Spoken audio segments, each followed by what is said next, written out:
আসলে যেমন ভেবেছিলাম আসলে তেমনটা। আজকে আমি নতুন একটি ফোনের রিভিউ নিয়ে আসলাম।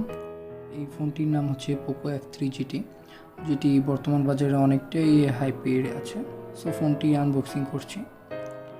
সো আনবক্সিং করার আগে বলে রাখি, সবাই আমার চ্যানেল লাইক, কমেন্ট এবং সাবস্ক্রাইব করবেন। সো ফোনটি আনবক্সিং করলাম। এখন ফোনটির ভিতরে কী কী আছে তা দেখাবো। প্রথমে আসে ইউজার ম্যানুয়াল এবং এক্সেট্রা বিভিন্ন কাগজ, সিম এজেক্টর এবং ইউজার ম্যানুয়াল। হ্যাঁ, এবং ভিতরে রয়েছে একটি ডঙ্গল, যেটি অনেকটি উপকারে আসবে আশা করি, কারণ বর্তমানে ফোনগুলোতে হেডফোন জ্যাক নেই বললে চলে। এবং নিচে রয়েছে একটি চিরচেনা সিলিকন কেস, যেটি মোটামুটি ভালোই বললে চলে। এর নিচে রয়েছে আমাদের সবার কাঙ্ক্ষিত ফোনটি। তো ফোনটি আমরা প্যাকেট থেকে আনবক্সিং করছি।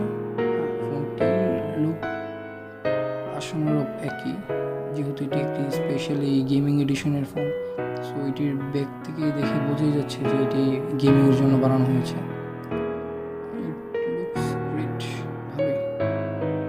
আমরা ফোনটি অন করি আর দেখি কী কী আছে। সো নিচে রয়েছে চার্জার কেবল, এবং কেবলটি মোটামুটি দেখতে ভালোই লেগেছে।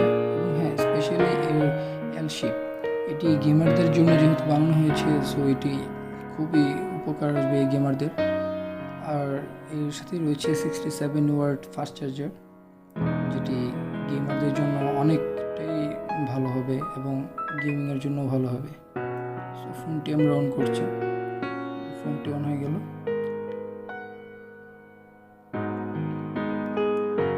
আর এর ডিসপ্লে সেকশন রয়েছে 6.67 inch full HD resolution AMOLED display, 120 hertz refresh rate এবং 480 হার্জ টাচ স্যাম্পলিং রেট, এবং এটি প্রোটেকশন রয়েছে কর্নিং গরিলা গ্লাস 5 এর।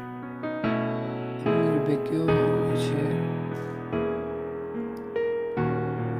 ফোনটির লেফট সাইডে রয়েছে ভলিউম ব্লকার, এবং আপার সাইডে রয়েছে নয়েজ ক্যান্সেলেশন মাইক, স্পিকার। আর রাইট সাইডে রয়েছে পাওয়ার বাটন, এবং এটি যেহেতু গেমিং ফোন, সেহেতু এর সাথে রয়েছে দুটি ট্রিগার, যেগুলো গেমারদের জন্য। এবং নিচে রয়েছে অ্যাজ ইউজুয়াল স্পিকার এবং সিম ট্রে, এগুলি। এবং এর লুক দেখলে আপনারা বুঝতে পারবেন যে এটি যে গেমারদের জন্য স্পেশালি বানানো হয়েছে। আর এর সিমে রয়েছে দুটি ন্যানো সিম ইউজ করা যাবে ফোনটিতে, যেটি ভালোই মোটামুটি বলাই যায়। ফোনটির ব্যাকে রয়েছে ট্রিপল লেয়ার ক্যামেরা। প্রথমটি 64, যেটি দিয়ে অনেক ভালো ভালো ছবি তোলা যাবে আশা করা যায়। ফোনটি ইউজ করলে আপনারা বুঝতেই পারবেন যে ফোনটি অনেকটি ভালো, এবং এর গ্রাফিক্স বলুন আর যাই বলুন সব কিছু। তো এই ফোনটিতে রয়েছে অ্যান্ড্রয়েড 11 MI UI 12.5 এর সাথে, যেটাতে আশা করা যাচ্ছে এর এক্সপিরিয়েন্স লেভেল অনেক ভালো হবে। এই ছিল ফোনটি সম্পর্কিত মোটামুটি তথ্য।